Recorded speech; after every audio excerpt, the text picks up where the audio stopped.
तीन छत्र तब आपके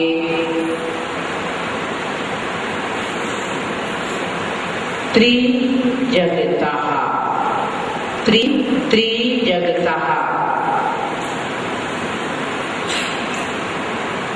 तीन जगत की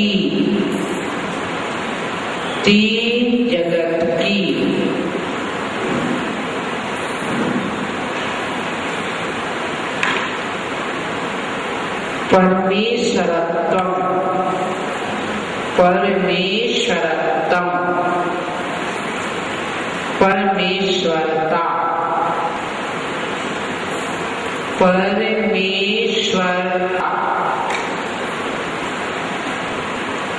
प्रख्यापत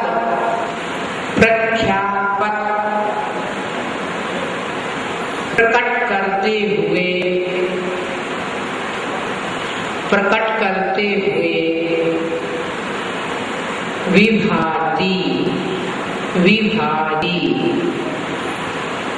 शोभायमान हो रहे हैं, शोभायमान हो रहे हैं।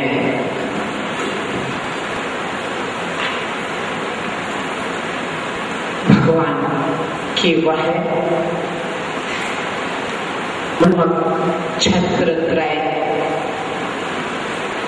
जिन्हें देखकर मन में उत्कंठा उत्पन्न हो जाती है।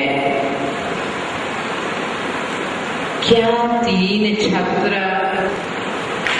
हमारे पास नहीं हो सकते क्या? और उठनी भी चाहिए, अच्छी उत्कंठा तो उत्पन्न होनी चाहिए। देव दर्शन करते ही इसीलिए है, निर्दर्शन हेतु चिन्ह दर्शन, अपनी रूप का बोध हो जाए इसलिए परमात्मा दर्शन है। अपने अंदर परमात्मा की प्यास जग जाए इसीलिए परमात्मा को पूजते हैं, दर्शन करते हैं, स्तुति करते हैं। तो ये तीन छत्र कैसे हैं?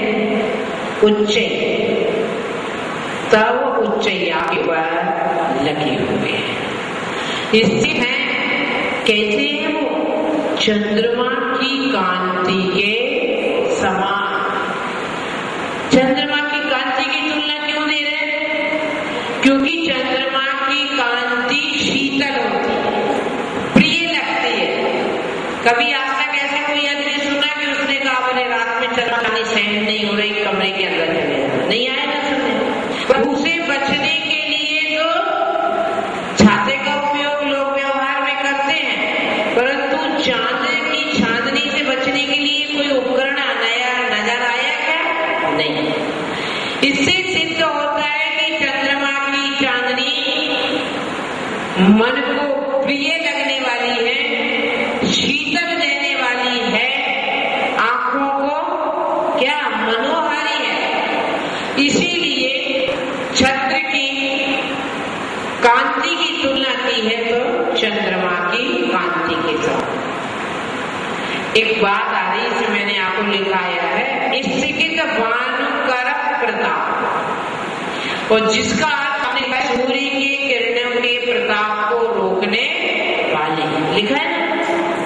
अब प्रश्न ये आता है, क्या भगवान इतने कमजोर है कि सूर्य की किरणों को सहन नहीं कर सकेंगे?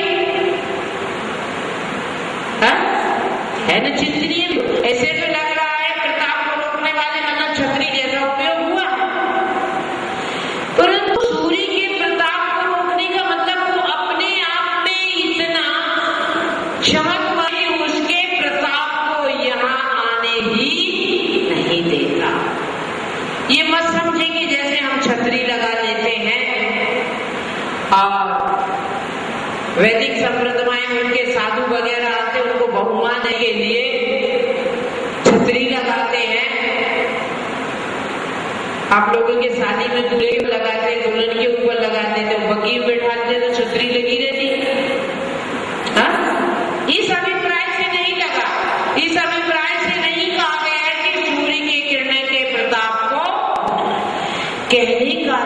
तात्पर्य यह है कि पीछे लगा भामंडल इतना तेजस्वी है कि वो वहां उसका प्रताप आ ही नहीं पाता।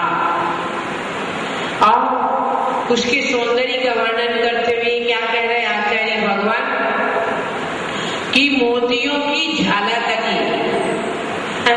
क्या लगी है? एक दो मोती की नहीं, समूह, यानी कि मोती के ऐसे गुच्छे गुच्छे लगे हुए हैं उसमें, जिससे उनकी शोभा बढ़ रही है। जैसे आप मंदिर में सबके शास्त्री विराजमान करने जगह आप एक कपड़ा बिछाते, ये क्या है? ये शोभा नहीं है, ये क्या है? जिनवाणी का विनय। आपने घर में पर्दे डाले हैं, वो घर की शोभा है। आपने टेबल पे पोस बिछाया है, वो शोभा है, परंतु ये शोभा नहीं है, ये जिनवाणी का विनय है। ठीक इसी प्रकार उसमें सुंदर झालर है और झालर में मोतियों की झालर है, जैसे आपके घर में लगा देते हैं मोतियों की, वो भी एक दो मोती नहीं, मोतियों के गुच्छे गुच्छे समूह समूह लगे हुए हैं। ऐसा सुंदर छत्र त्रय, कितने हैं? 3 छत्र। नीचे सबसे छोटा कैसा? हाथी। सबसे बड़ा नीचे, फिर उससे बड़ा, फिर उससे छोटा, फिर उससे छोटा। इस प्रकार नीचे वास्तु शास्त्र के अनुसार कितना बड़ा होना चाहिए? ये कंधे लग जाना चाहिए, परंतु इतना बड़ा आवर्त गोल बनाने के लिए पीछे जगह भी बहुत चाहिए, इसलिए हम इतना बना देते कि भगवान का सिर आ जाए। वास्तव में इस कंधे को भी ढकना चाहिए, ऐसा बड़ा छत्र होना चाहिए, और वो भी 3 छत्र। क्यों? कि 3 लोक में आपका, 3 लोक में आपने अपना आधिपत्य जाया नहीं है। 3 लोक के लोगों ने आपका आधिपत्य स्वीकार है ना? आधिपत्य जमाना और आधिपत्य स्वीकार, दोनों में बहुत अंतर है ना। घर में बहू के ऊपर आधिपत्य जमाना और प्रेम से बहू आपके प्रति आकर्षित हो जाए, दोनों में बहुत अंतर है। ठीक यही कि भगवान ने सोचा नहीं कि 3 लोग मेरे बस में हो जाए, मैं 3 लोगों का स्वामी बन जाऊं, 3 लोग का अधिपति बन जाऊं, 3 लोग में मेरा साम्राज्य चलना चाहिए। इस प्रकार का मंतव्य, मनोभाव उनका नहीं रहता है।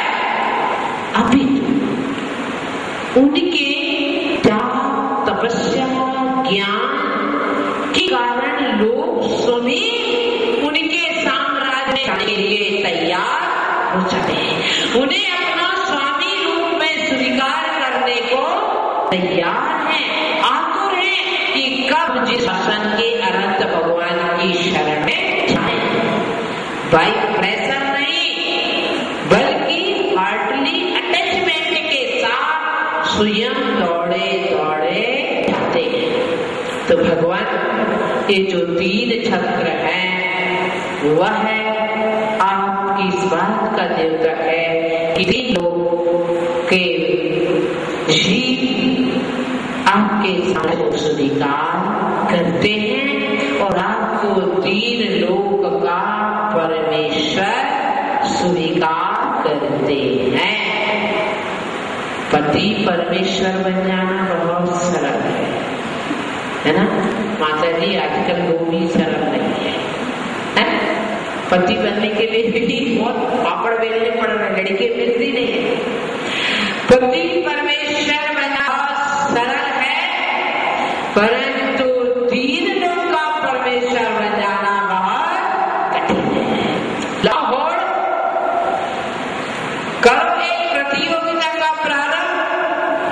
कि अब हम पति परमेश्वर नहीं, तीन लोक के परमेश्वर बनेंगे। आप लगे कि हम इनको पति परमेश्वर नहीं मानेंगे, स्वयं तीन लोक का परमेश्वर बनेंगे, तब तो शिविर में यादगार बनी रहेगी कि कुछ चेतना हमने पाई। मैं घर में झगड़ा नहीं करा रही हूँ, ऐसा मत समझना। प्लानिंग, फ्यूचर की प्लानिंग कह रही हूँ। एट प्रेजेंट तो आप जैसे वैसे रहें, परंतु एक प्लानिंग, प्रोजेक्ट तैयार करें कि मुझे क्या करना है आपके पास। आपके प्रोजेक्ट बहुत से हैं, सुबह उठना, नहाना धोना आदि आदि, समय नहीं बिगाड़ूंगी, जानते हैं आप, और रात में फिर सो जाना।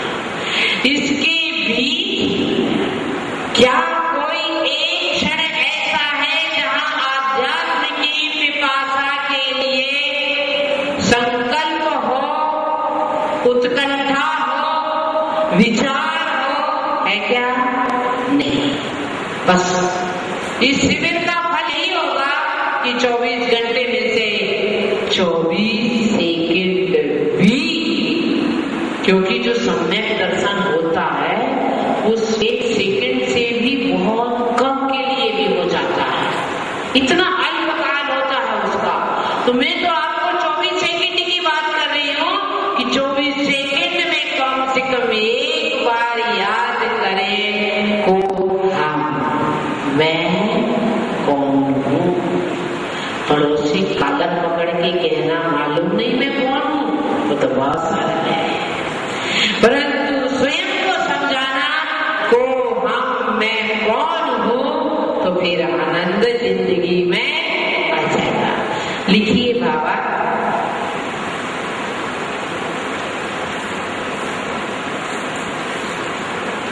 हे प्रभु, चंद्रमा समान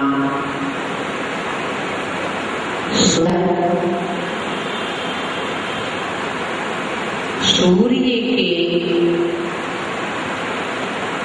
प्रताप को रोकने वाले, यहाँ आताप नहीं कहा, क्या कहा है? प्रताप। प्रताप किस चीज का है? वर्चस्व का, द्योतक है, तो उसका प्रताप यहाँ नहीं, यहाँ तो प्रताप त्रिलोकीनाथ का ही है। सूर्य के प्रताप को रोकने वाले मोतियों की झालर से सहित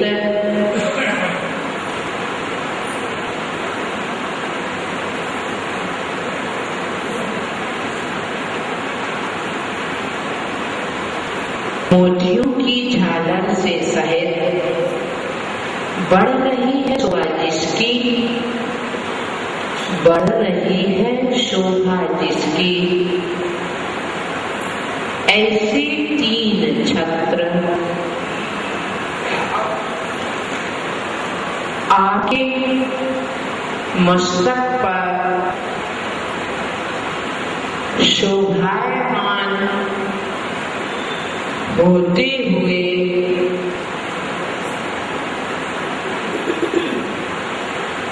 आपकी तीन लोक की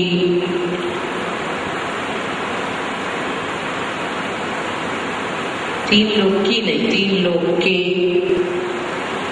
आपके तीन लोक के परमेश्वर पने को, आपके तीन लोक के परमेश्वर पने को प्रकट कर रहे हैं।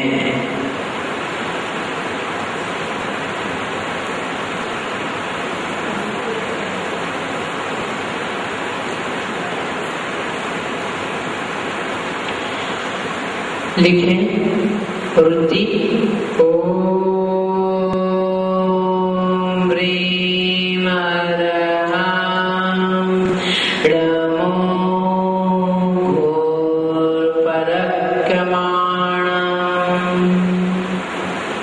रिद्धि में वही रिद्धि मंत्र में छौवम छौवम नमः स्वाहा। ओम ह्रीं हरहं नमो घोरपरक्रमाणं छौवम छौवम नमः स्वाहा।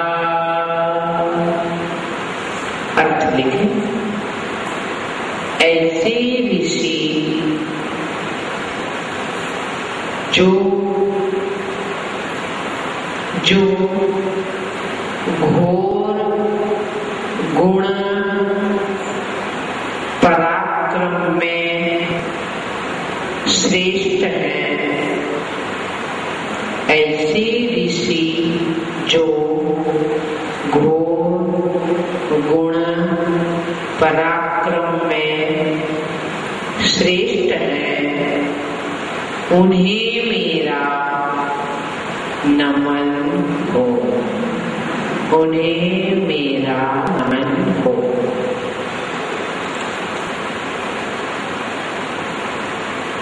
यह काव्य जो है राज्य समन्वयक काव्य है।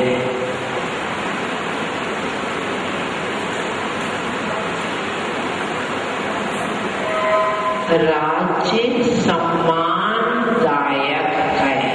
लिखिए मंत्र